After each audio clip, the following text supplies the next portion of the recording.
शिवसेना उद्धव बाळासाहेब ठाकरे पक्षाचे पक्षप्रमुख उद्धव ठाकरे यांच्या उपस्थितीत शनिवार दिनांक 21 एप्रिल रोजी एनटॉप हिल येथे जनसंवाद मेळाव्याचे आयोजन करण्यात आले होते।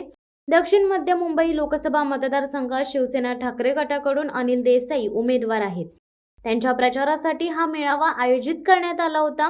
दक्षिण मध्य मुंबई लोकसभा मतदारसंघात शिंदे गटाचे राहुल शेवाळे आणि ठाकरे गटाचे अनिल देसाई यांच्यात थेट लढत आहे। या पार्श्वभूमीवर आयोजित करण्यात आलेल्या मेळाव्यात उद्धव ठाकरे यांनी हा हल्लाबोल केला।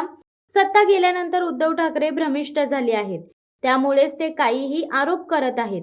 आदित्य ठाकरेंना मुख्यमंत्री करून मी दिल्लीत जाणार असे मी कधीच बोललो नव्हतो, असा दावा उपमुख्यमंत्री देवेंद्र फडणवीस यांनी केला होता।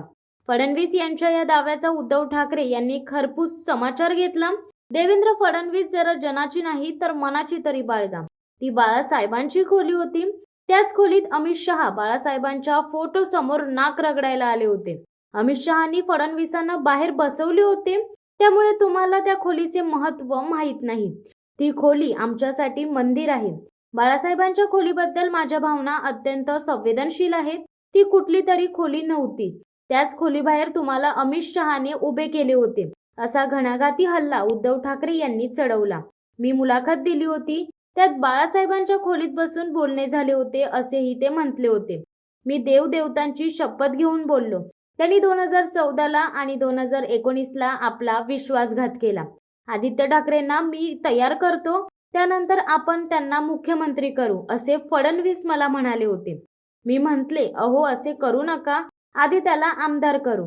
त्यावर फडणवीस म्हणाले, मी वरती जाणार आहे, म्हणजेच केंद्रात जाणार आहे, त्यामुळे आदित्यला तयार करून मुख्यमंत्री करू, असे फडणवीस म्हटल्याचे उद्धव ठाकरे म्हणाले। आजची सभा प्रचारासाठी नाही तर विजयासाठी आहे। लढत कुणामध्ये होणार हे सांगायचे तर ज्याने आपल्या आईवर वार केले त्याच्याशी आहे।